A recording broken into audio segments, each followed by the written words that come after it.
खैरा आप खैरुल उमम आपकी है कसम हक कहे वो चमन लब है लाले यमन सुर्ख डोए हैं आँखों में मस्त है नैन आपके दांत हैं मोतियों की लड़ी मुस्कुराहट तेरी है अदाओं भरी या रसूल अल्लाह सलामुन अलैक या हबीब अल्लाह सलामुन अलैक चांद तारों को दी आपने रोशनी दो जहां में तेरे दम से है जिंदगी हर घड़ी या नबी मेरी ये बंदगी कि मेरी खुश किस्मती मैं तेरा उम्मती आका मेरी खुश किस्मती मैं तेरा उम्मती मेरी खुश किस्मती मैं तेरा उम्मती अस्सलाम अस्सलाम अस्सलाम अस्सलाम अस्सलाम अंबिया के इमाम अस्सलाम.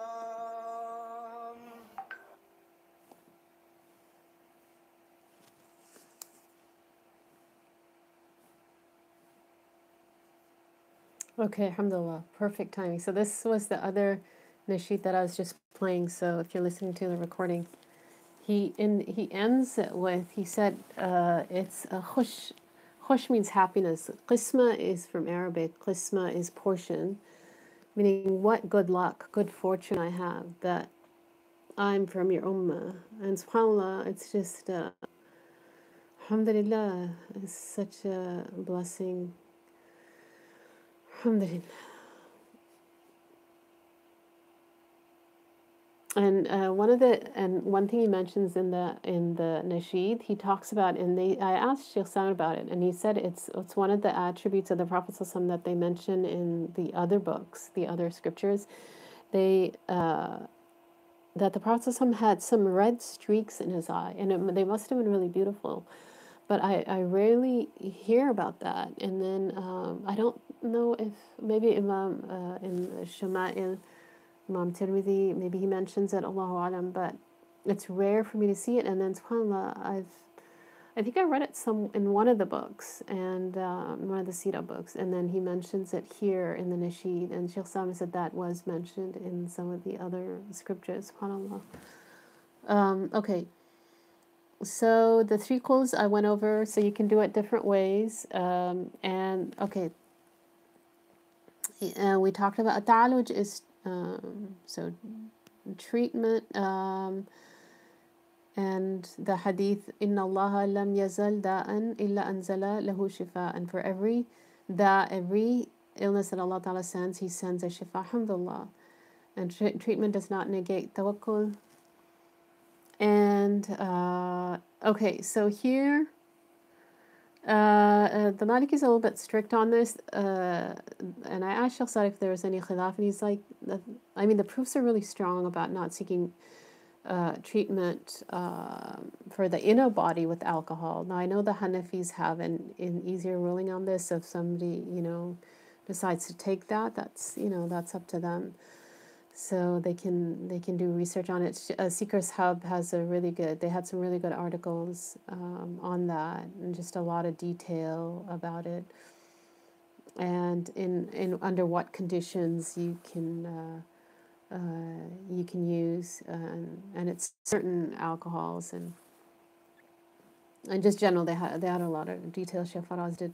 He went over it really really nicely. Okay, so for out of body. Muhammad Maulud, who's the author of Prohibition of the Tongue, he's the author of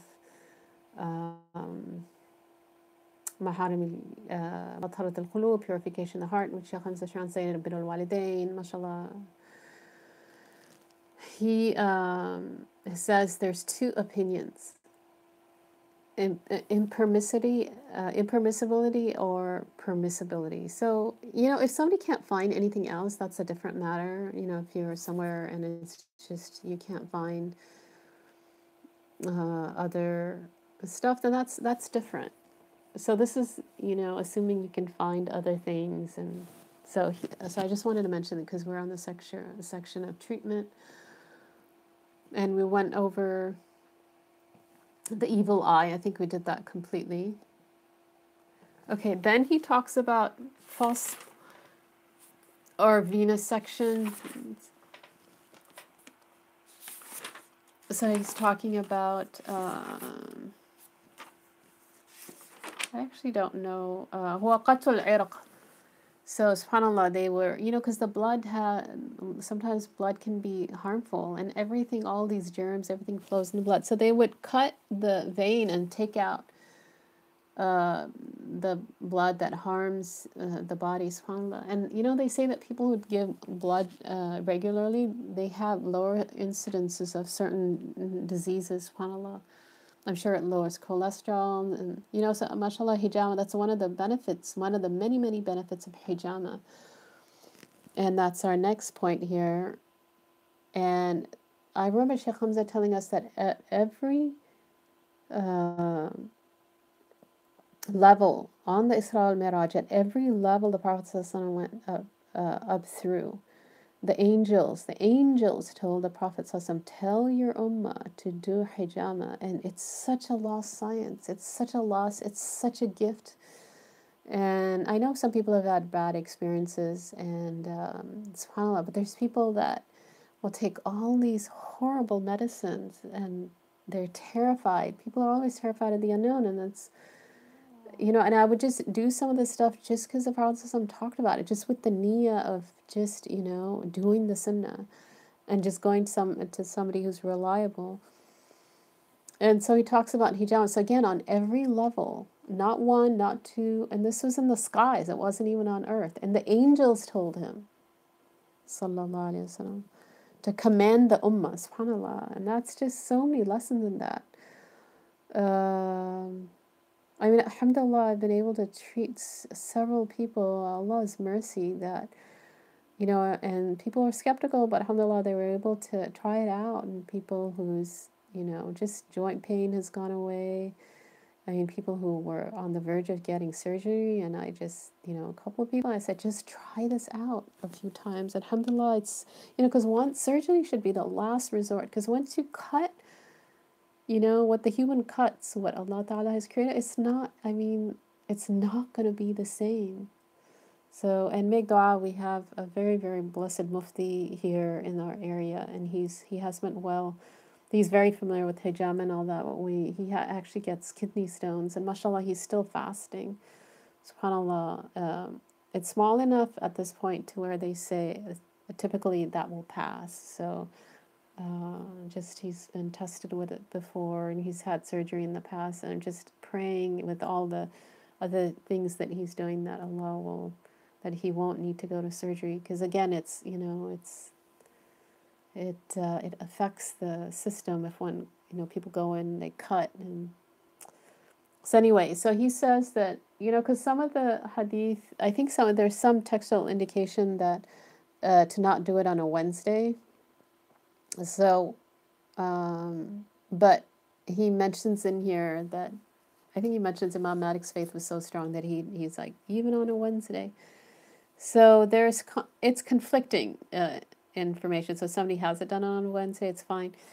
One of the other things they mention about Wednesdays, because I wanted to mention this, Sheikh Muhammad al-Yaqubi, in one of his khutbah, Jummah khutbahs, when he was still in Syria, he talked about the hadith, and it's an authentic hadith. It's in Sahih Muslim, where the Prophet ﷺ is reported to have said, La tiyarata, wa la hamata, wa la safara. Tiyara was this, ta'ir is a bird. Tiyara, basically, they're translated as superstition. So in those days, they didn't have istikhara. Alhamdulillah for the istikhara. They would have these birds, special birds, and this was their istikhara. And they would release them if the birds would go one way. Like Sha'am is bad omen. Sha'am, or Greater Syria, because the Sha'am is to the left. Right? So it's the same root, Sha'am. The Sha'am is bad omen because if they flew to the left, so Syria is north of northwest of Mecca, definitely north. And then if that was a bad omen. If they flew to the right, that's Yamin, Yemen comes from that, to the right, then it was a good omen. So the Prophet ﷺ said, there's no tiyara, meaning Islam, we don't believe that. Allah, this is la nafi lil jins, like no tiyara, meaning absolutely not. And they practiced it, but we should really pretend that it doesn't exist, because for us it doesn't exist. There's no truth in it. Wala hama. So there's no truth in superstition. You have to avoid it. And the way to break that is to do what you think you shouldn't do, and then it breaks it. Hama was, again, an Arab pre-Islamic, so it was a Jahili tradition where if somebody was unjustly killed, they would think that the ruh, the spirit of the person who was murdered, would come into an animal, and this animal would sit at the head of the grave of this person who was killed as long as the person's family didn't get qisas, retribution of some form. You could do diya, blood money, or... Anyway, so obviously that's not true either. Wala safara. And there's no safar. What does that mean? Because there is safar. So safar was a month they used to think had a bad omen. And so there's no bad omen in Safar. There's people I think even in Pakistan they do this. They won't get married in Safar. Some of the Jahiliyyah is coming back. And I know some people, the other thing I want to mention is because some people, and there is, I think maybe there's a weak hadith about this, they believe that on the last Wednesday of Safar, Allah Ta'ala sends down tribulation. But one of the things Sheikh Muhammad talked about, he said it goes against this authentic hadith. La Safar, meaning there's no bad omen in Safar. And I looked at the other proof for this last Wednesday in Safar, and it's weaker. It's definitely weaker than this hadith. And so I asked a couple of my teachers, like fiqh teachers, I asked a Hanafi scholar or a Maliki scholar about this, and they said, no, there's no indication for, there's nothing in the fiqh books as far as they knew about the tribulation coming down last Wednesday of Safar. So,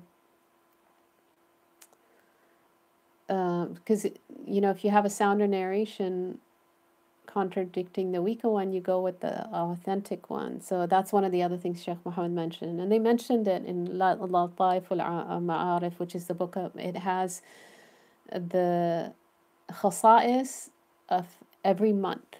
Ibn Rajab al-Hanbali. Imam Zayd would teach from that. And so I actually finally printed out a copy of it. It's a really beautiful book. So so it's good to, I do it discreetly. I get those letters about the last Safar and Wednesday. So I thought about actually saying something, and then just, I thought, it's better to do it in a classroom setting. There's a dua that the Prophet made on a Monday, and it actually was answered between Dhuhr and Asr on a Wednesday. And so it's one of the times that dua is answered on a Wednesday between Dhuhr and Asr. And if you look at the Dala'il Khairat, he has the Salat Tunjina, the Salat that it's Tunjina. Naja means to save. So Tunjina is the one that saves. He has that on the Wednesday section. The Wednesday section of Dala'il Khairat. He has this special salawat, Salat Tunjina, that there's a lot of benefits mentioned about the salawat. And subhanAllah, he does it on he wrote it in his salawat book. The specific salawat, he writes it on a Wednesday. And so some of the Quran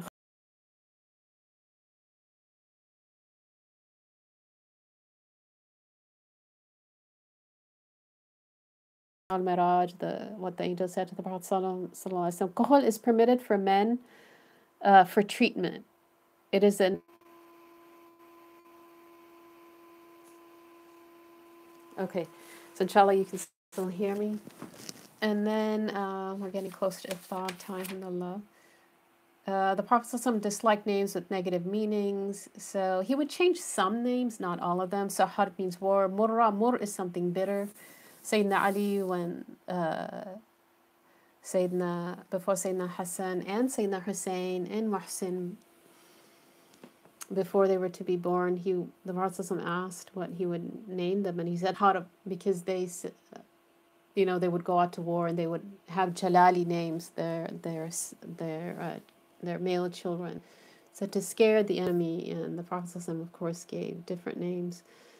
Fa'al Hassan. So they asked.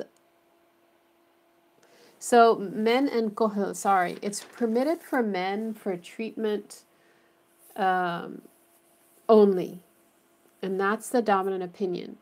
وَلَا يَكْتَحِلُونَ إِلَّا لِلتَّعَالُجِ. And they don't, لَا يَكْتَحِلُونَ, meaning they don't use kuhl, meaning the men, except لِلتَّعَالُجِ, except for treatment. That's the dominant opinion for the Malikis. Muhammad Maulud said, it's okay if men use it, because the Prophet ﷺ used it, so... But the dominant is that the men only use it for ta'aluj, for treatment. And so it's better for the men to avoid that. And the dominant opinion is women can use it.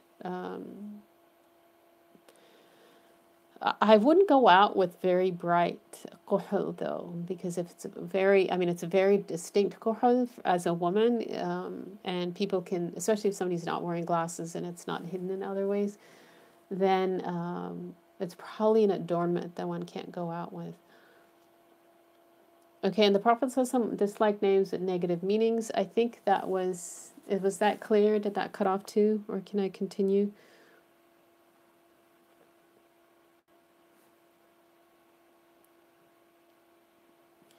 And then he talks about Fa'al Hasan. So what is Fa'al Hasan? Fa'al is, they asked Rasulullah, what is a fa'al? And it's a kalima salihah, a righteous word that one of you hears. So, for example, at Sulh Hudaybiyah, at the Treaty of Hudaybiyah, when the Sahaba and the Prophet, they were prevented from doing tawaf, from Umrah, and then they sat with the Quraysh and they wrote the treaty, and the outward of that treaty, outwardly it seemed to be biased against the Muslims, but there was so much khair from that. Sheikh Salman was saying those 22 months, more people became Muslim because people were able to sit down and talk about Islam.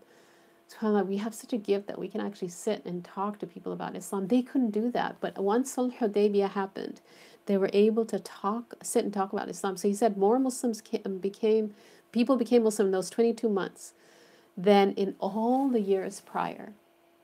All those years prior. And so when they were doing the Sulh Hudaybiyah, Suhail came from the side of the Quraysh, non-Muslim Quraysh, to sign the treaty. And the Prophet commented, because Suhail means the little ease, right? So the Prophet commented on how that the affair would be made easy. So if you, I remember somebody asked me to do some classes in one of the centers, and their name also had the meaning of ease, and I was like, okay, inshallah, there'll be ease in these classes, and there was for most of the part, subhanAllah. So it's a kalima salihah that one of you hears. In fact, on the hijrah, there's one instance, I forget, there was a man who, I forget how the Prophet and Sayyidina Abu Bakr they encountered, but he was from Salim. I think he was from Bani Salim. So Salima means to be safe.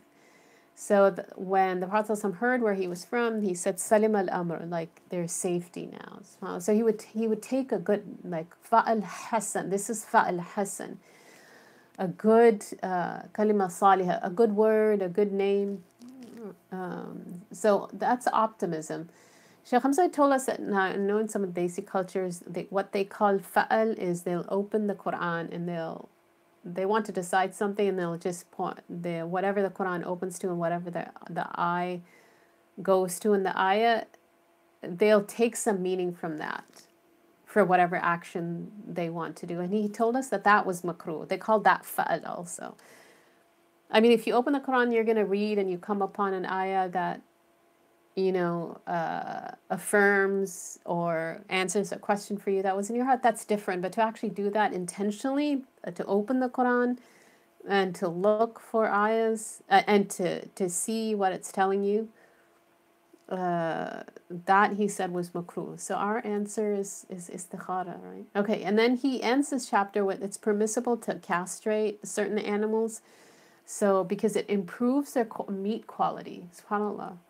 So he talks about goats, sheep, so edible animals, right? So he said castration of certain animals. So I guess because the hormones are not going into the meat, subhanAllah, talking about an age of hormones. And okay, branding on the face is not the animals on the face, because they would do that already to mark the animal so that the owner would know if it was his animal. And so it was permitted. The Prophet permitted that from what we know, but not on the face, because the animal is honored with the face, and certainly the human being is honored with this face. So it's not permitted for even parents to hit their child on the face, even if it doesn't leave them a mark. It's not permitted to hit and leave a mark anywhere on the body for anyone who's disciplining, like parent, teacher. I mean, it's not a good idea to do that anyway. But on the face, any type of hitting is not allowed, because Allah Ta'ala honored the face. So. And then he mentions a dua that's mentioned in Reflections of the Pearls that the Prophet ﷺ would do for treatment. Allahumma Rabban Na'sa adhib al-ba'sa ishfi anta shafi la shifa illa shifa'uk shifa'an la yughadiru bihi saqama. The ulama will generally quote this dua. So it's I can actually write it. I can post it to our group, inshallah. Allahumma rabban nas adhib al-ba's ishfi anta shafi la shifa illa shifa'uk shifa'an la yughadiru bihi saqama. Oh Allah, you're the Lord of people. Adhib, remove the ba's, the harm. Ishfi, heal. You're the shafi, right? Not the medicine. La shifa'a, there's no, this la and nafi lil jins. There's no healing except your healing. Shifa'an, a healing that does not leave any saqam, that does not leave any disease. SubhanAllah. It's really a beautiful dua. Okay, and then maybe we can start the dreams chapter. We're almost to iftar. SubhanAllah. Okay, good dreams, true dreams are, as mentioned in the hadith, it's 146, the prophecy. الرؤيا الحسنة من الرجل الصالح من 46 جزءا من النبوة. الرؤيا here, it's with an alif, just a grammar point. So الرؤيا, if you get the ta marbuta at the end, it's talking about with the eye. الرؤيا, that's with the eye. الرؤيا is the dream, right? الرؤيا, and it's feminine. They're both feminine words because even though it's that short alif meaning it doesn't have a hamza. It's the regular alif, but they call it alif maqsura because it doesn't have a hamza. Ar-ru'ya, it's the two count alif, and it's actually feminine because anytime you get 3 letters before the alif, then the alif is considered it indicates a feminine word. So there's ra, there's hamza, there's ya, and then alif. Ar-ru'ya, right? So it's, you will say ar-ru'ya lati ra'aytuha, the ru'ya that I saw. So you will use it, you will indicate to it, talk about it as a feminine word. So ar-ru'ya with the alif is الرؤيا الصالحة is from, and it's a way Allah Ta'ala speaks to us, right? الرؤيا الحسنة من الله والحلم من الشيطان. الرؤيا, so good, a beautiful, hasana really means beautiful, a beautiful dream is from Allah. والحلم, hulm is from shaitan, so one shouldn't use this word. فمن رأى الرؤيا with the alif, regular alif, not sitting on the ya. It's alif maqsura, but it doesn't sit on the ya. It's maqsura because it doesn't have a hamza after. It's still called maqsura. I'll send the link, inshallah. I'll write it, inshallah. Hang on a second. So والحلم من الشيطان. فمن رأى شيئا يكرهه فلينفث عن شماله 3 وليتعوذ من الشيطان فإنها لا يضره. So الرؤيا الحسنة من الله. So a beautiful dream is from Allah. والحلم, hulm is from shaitan. So if one of you sees something, this is from, continuing with the hadith, that he doesn't like, فلينفث, so blow on his left 3 times. وَلْيَتَعَوَّذْ مِنَ الشَّيْطَانِ, and seek refuge from Allah. فَإِنَّهَا, and then it won't harm him. And you're not supposed to talk about bad dreams. You're not supposed to share them. And there's several hadith. إِذَا رَأَى أَحَدُكُمُ الرُّؤْيَا يَكْرَهُهَا فَلْيَبْصُقْ عَنْ يَسَارِهِ. If somebody sees a dream that he doesn't like, he dislikes, let him spit on his left. ثَلَاثًا. And this is to spite the shaitan. This is to, because he, he's always trying to obey, especially the Muslims. So this is to give it back to him, to spit on the left. وَلْيَسْتَعِذْ بِاللَّهِ مِنَ الشَّيْطَانِ ثَلَاثًا, and seek refuge in Allah from the shaitan 3 times. وَلْيَتَحَوَّلْ عَنْ جَنْبِهِ الَّذِي كَانَ عَلَيْهِ, and to turn from the side that he was on. Meaning when he was sleeping, the dream that he saw, what side was he sleeping on? Probably on his left. That was my last part, was my addition. وَلْيَتَحَوَّلْ عَنْ جَنْبِهِ, so whatever side he was sleeping on, let him turn away from that. And this narration is in Muslim. So there are several, and then this hadith from Bukhari, فَلَا إذا رأى أحدكم رؤيا يحبها فإنما هي من الله تعالى فليحمد الله تعالى عليها وليحدث بها. If one of you sees a dream that he loves, it's from Allah. So who to thank? Alhamdulillah, thank Allah, right? Alhamdulillah. Sometimes we forget that. وَلْيُحَدِّثْ بِهِ, and talk about it, right? But you only want to talk about it with people whom you love, just because, and they love you. فَلَا يُحَدِّثْ بِهَا إِلَّا مَنْ يُحِبْ. This is another narration. فَلَا يُحَدِّثْ بِهَا إِلَّا مَنْ يُحِبْ. To talk about it only with the one he loves. وَإِذَا رَأَى غَيْرَ ذَلِكَ. So if he sees other than that, and it's so beautiful, the Arabic. إِذَا رَأَى غَيْرَ ذَلِكَ, gentle way. If he sees other than that, مما يكره, from what he dislikes. فإنما هي من الشيطان. Verily, certainly it's from shaitan. فليستعذ من شرها ولا يذكرها لأحد فإنها لا تضره. To seek refuge from the evil in it. شرها. Why? Because الرؤيا is feminine. To seek refuge from the evil in it. ولا يذكرها لأحد فإنها لا تضره. And to not mention it to anyone. Not anyone. And it won't harm him. So one should not mention it. This is in Sahih Bukhari and the Imam Nawawi's book, Al-Adhkar. It's from there. He has it in the Adhkar. It's in Sahih Bukhari. And there's there's many hadith about this. So alhamdulillah, if we see a good dream, we should thank Allah. And a bad dream, just turn your side, spit 3 times.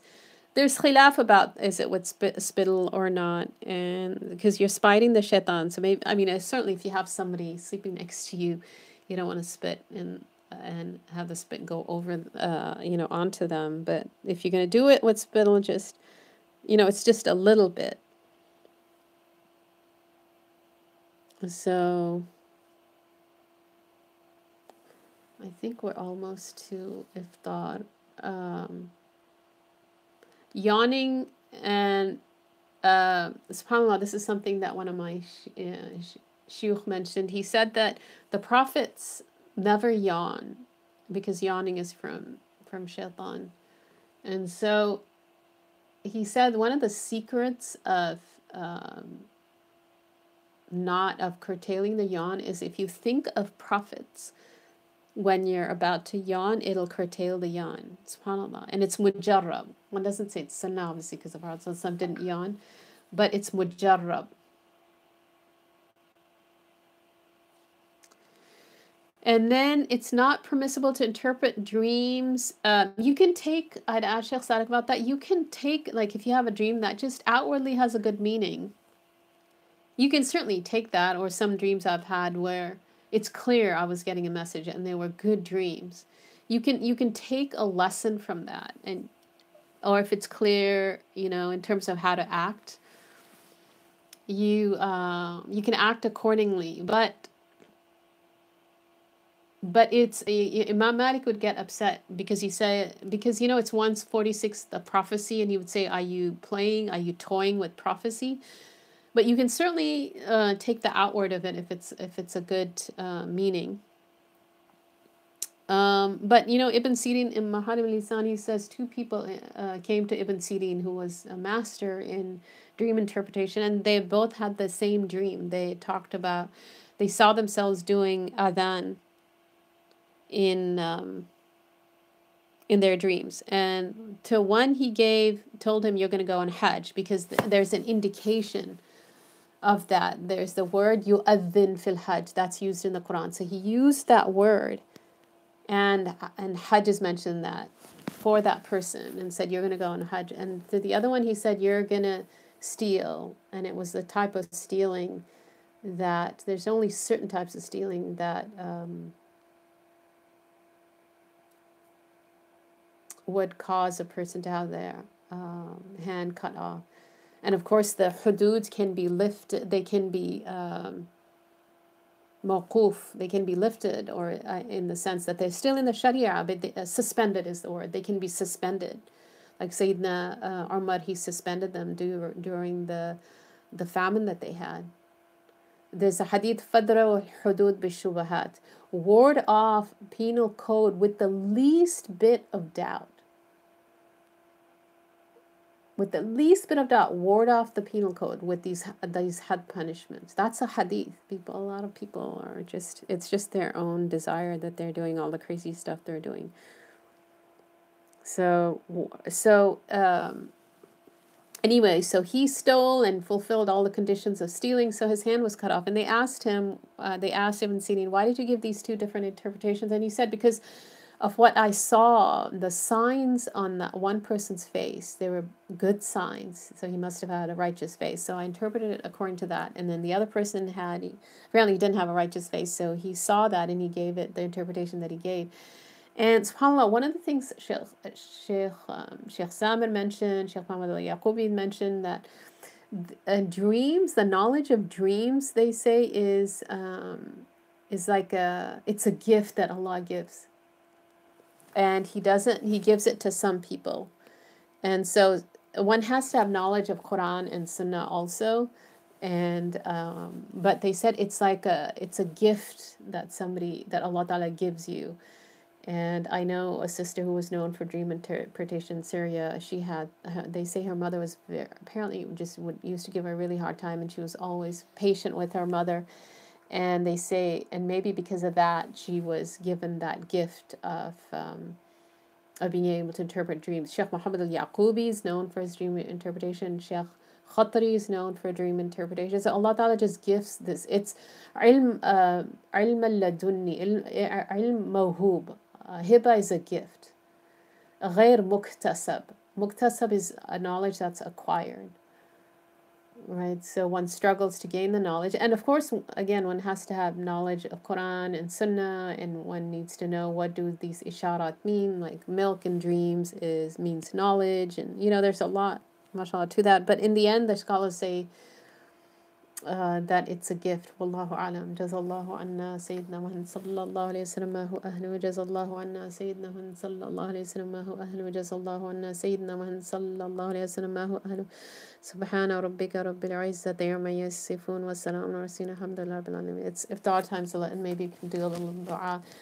Allah, accept our fasts, accept our standing in the night for you, Ya Allah. Accept any good action that we do for your sake, and give us dawam, give us consistency with our actions, because the most beloved actions are the ones that are most consistent, even if they're few, Ya Allah. And make us sincere, make it easy for us to be sincere. Well, give us afwa wal afia, give us afwa, Ya Allah, pardoning, and afia, well-being, Ya Allah. Give our parents well-being, Ya Allah. Anybody whose parents are not Muslims, Ya Allah, guide them. Or anybody whose family, they're not Muslim, or they're off the straight path, Ya Allah, bring them back to the straight path, Ya Allah.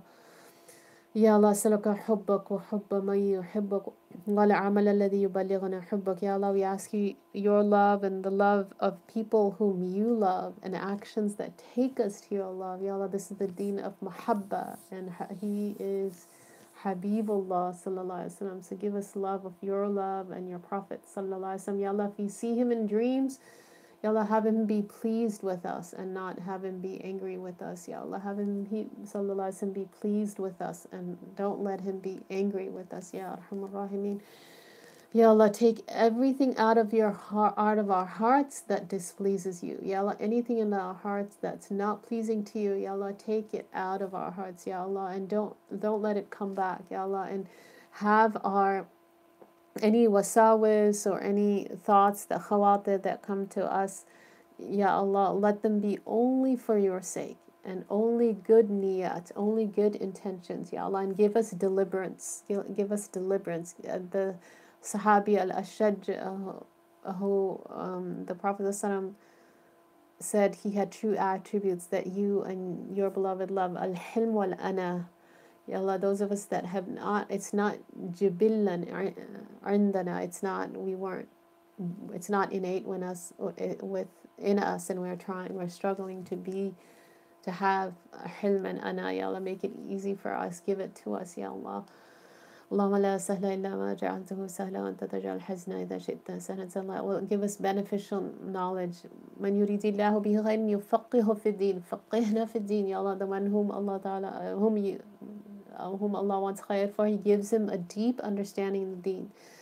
ففقهنا, Ya Allah, give us a deep understanding in the deen, Ya Allah, and give us beneficial knowledge and good memories, Ya Allah, and declutter our hearts, Ya Allah, declutter our hearts in this age that's so full of visual images and all other types of distractions, Ya Allah. Let us not be distracted by any of it, Ya Allah. Sallallahu alaihi wasallam. And give us good company, Ya Allah, and give the youth good company, Ya Allah, and let us be beacons of light, Ya Allah. Let us be beacons of light in the dunya, in wherever we are, Ya Allah, in Ramadan and outside of Ramadan, Ya Allah. اللهم اغفر لنا ولإخواننا الذين سبقونا بالإيمان ولا تجعل في قلوبنا غلا للذين آمنوا. Ya Allah, don't let us have any rancor in our hearts for any believer, Ya Allah. This is one of the du'as Shaykh Hamza said, especially in this day and age, one needs to do a lot. اللهم اغفر لنا ولإخواننا الذين سبقونا بالإيمان ولا تجعل في قلوبنا غلا للذين آمنوا. It's the description of the people that come after the age of the Sahaba. So Allah Ta'ala describes the Sahaba, the Prophet's age, right before these ayahs, and then He describes the people that come after. That this is what we say, Allahumma aghfir lana wa li ikhwanina alladhina sabaquna bil iman. Oh Allah, forgive us and our brothers that came before us, and don't let us have any rancor in our hearts. Innaka ra'ufur rahim. So it's an indication that there will be rancor in the heart. So Allah, remove any rancor that we have in our hearts for anyone, and let us make it easy for us to forgive people.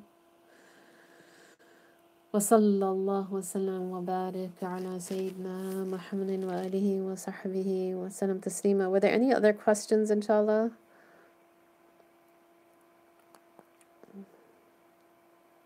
So I usually wait about 10 minutes. After there's a question about seeking how to do the prayer, how to tell the prayer time. So I had sent a link, this is from Dr. Yusuf Ismail also, about how to go to the to this link and put in the name of your city and then derive the prayer times.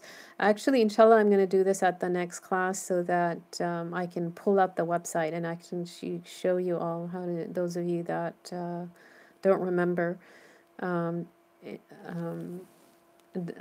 how to do it, inshallah. It's kind of hard to explain it verbally without the visual, inshallah. Wa sallallahu alaihi wasallam. Inshallah, we'll end with the hadith.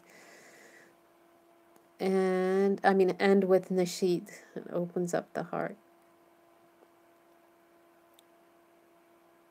So anyone who wants to learn how to do that, please let me know. Some of you might have already learned it from from Dr. Yusuf, but if anybody wants to learn how to do that, to go to that website and to put in your city and then to know the times of the prayer.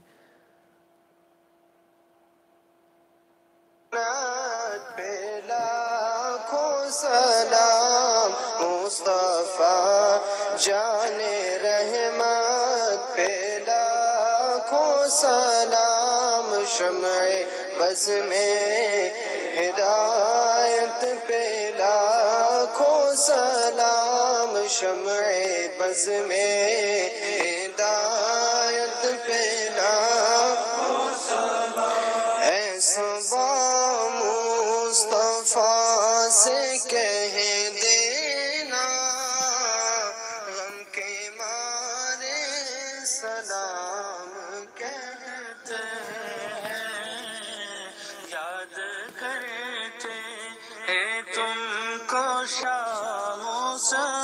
We remember you day and night, mashallah. Allah give us tawfiq to remember the Prophet day and night, day and night.